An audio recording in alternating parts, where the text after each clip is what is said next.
They decided she wasn't one of them the moment she walked into the mess hall. 5 Bud-S candidates, still buzzing with the kind of arrogance that comes from surviving their first real taste of SEAL training, spotted her alone at a corner table. In their minds, she was an easy mark.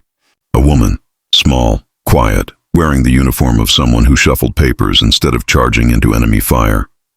They thought they could knock her down a few rungs, show off for each other, and walk away laughing. 40 seconds later, 3 of them were on the floor. One was struggling to breathe. The last one stood frozen, trying to understand how a woman half his size had turned them inside out before any of them had the chance to throw a respectable punch. They didn't know who she was. They had no idea what she'd done or what she was capable of. They only knew the stereotype. They thought they understood what it took to earn a Trident. They truly didn't. Lieutenant Brin Takakota had been back home for 8 months. 2 deployments behind her, one to Iraq, another to Syria. 8 months of pretending she was content behind a desk at Naval Amphibious Base Coronado. She'd been assigned as a liaison officer, bridge between SEAL teams and the joint task forces they supported. Most people on base saw a quiet officer who kept to herself, eyes sharp but downturned, conversations short. A woman who fit in by taking up as little space as possible. Her uniform was impeccable, her boots always polished. She walked the halls like she belonged, which technically she did. But no one saw the gold insignia locked away in a small velvet box in her quarters. No one saw the Trident she had earned 3 brutal years earlier. She hadn't hidden it out of shame, far from it. She was simply tired of the stare that came after she told someone she had survived Bud-S. The disbelief, the condescension, the challenge in their voice when they asked her to prove it. She didn't owe anyone proof. Not anymore. She grew up far from the ocean on the Colville Reservation in the pine-dense landscapes of eastern Washington. Her grandfather, Marine Scout sniper, Vietnam veteran, raised her with a warrior's discipline without ever calling it that.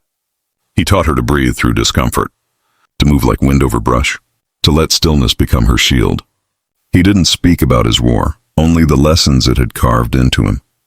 At 14, she dropped a mule deer with a single clean shot at 300 yards. He didn't congratulate her. He simply nodded and told her she carried steady hands and a steady heart.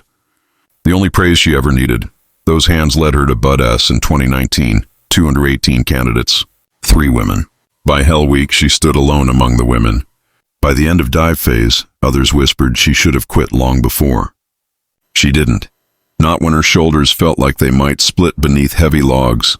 Not when instructors tied her breathing gear in knots under black water and waited to see panic in her eyes. Not when the cold burrowed so deep into her bones she couldn't tell where her body ended and the ocean began. They threw everything at her. She kept standing. When she finally pinned the Trident to her chest in 2021, she didn't celebrate. She only breathed long, slow, steady, her grandfather's breathing. Combat changed her breathing, changed everything. Iraq first, Syria after, firefights, night raids. The deafening quiet after bullets stopped tearing holes in the world. She earned respect the only way respect counts in places like that, by keeping the people beside her alive long enough to go home. But back home, too many still saw only her gender. On that October evening in 2024, all she wanted was dinner.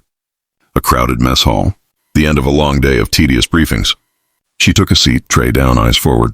The 5 candidates swaggered in loud, still riding the high of surviving Phase 1. They spotted her and smelled weakness they'd invented in their own heads. They stalked over with cocky grins and stupid assumptions. One asked if she was lost. She told him she wasn't.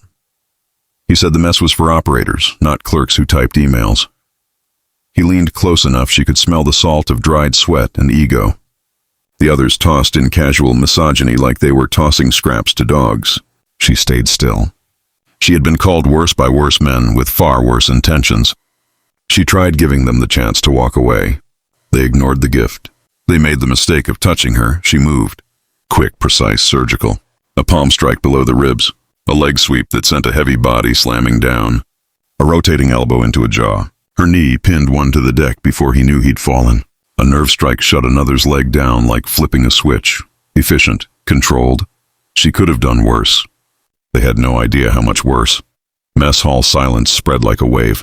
Every fork froze midair. Every voice died. Senior Chief Garrett Moss, 12 years shaping warriors in Bud-S, stepped forward. He already knew the truth. He had been there when her class graduated. He confirmed her name, confirmed her rank, confirmed that the world had just shifted under those 5 kids' feet. The fallout came fast. Consequences handed down. 2 candidates dropped from training before sunrise. The others put on probation and duty assignments designed to sandpaper the arrogance out of them. They were the lucky ones. The next morning, she sat across from Commander Eric Dalton of SEAL Team 7. He had read her record, really read it. He asked one question that mattered. Why hide who you are? She wanted peace, wanted to do the work without every man's gaze calculating whether she belonged. But hiding had become its own kind of prison. Dalton and Moss gave her the key, a return to the community she had bled to enter. 6 weeks, new orders, SEAL Team 3. She didn't give speeches or try to charm anyone. She let her skill speak. She let her discipline speak. She let results speak, and slowly the skeptics shut up.